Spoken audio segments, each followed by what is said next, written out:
ಆಮೇಲೆ any bunker buster ಅಂತ ಹೇಳ್ತಾರಲ್ಲ, huge that GBU-57, it can penetrate through 250 feet down. ಎಲ್ಲಿ ಬಚ್ಚಿಟ್ಕೊಂಡಿದ್ರು ಅವರು ಹುಡ್ಕೊಂಡು ಹೋಗಿ ಹೊಡೆದು ಬಿಡ್ತಾರೆ. ಆ ಒಂದು ಕೆಪಾಸಿಟಿ ಇರೋದ್ರಿಂದ they keep it very safe from any other attacks. ಈಗ ನೋಡಿ, it is not very far from India. 1700 kilometers ಭಾರತದ ದಕ್ಷಿಣಕ್ಕಿದೆ. ಹಿಂದೂ ಮಹಾಸಾಗರಕ್ಕೂ ಬಂದಾಗಿದೆ ಆಗಲೇ. ಆಮೇಲೆ ನಮ್ಮದು ಒಂದು ದ್ವೀಪ ಇದೆ ಮಾರಿಷಸ್ನಲ್ಲಿ, ಅಗಲೇಗ ಅಂತೇಳಿ.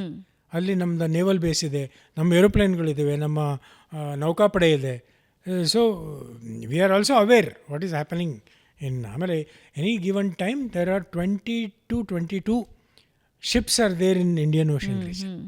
ಈಗೆಲ್ಲ ಬರ್ತಿದ್ದಾವಲ್ಲ ಹಾರ್ಮುಜ್ ಜಲಸಂಧಿಯಿಂದ, ಅವಕ್ಕೆಲ್ಲ ರಕ್ಷಣೆ ಕೊಡೋದು navy till they reach the EEZ of India, economic zone.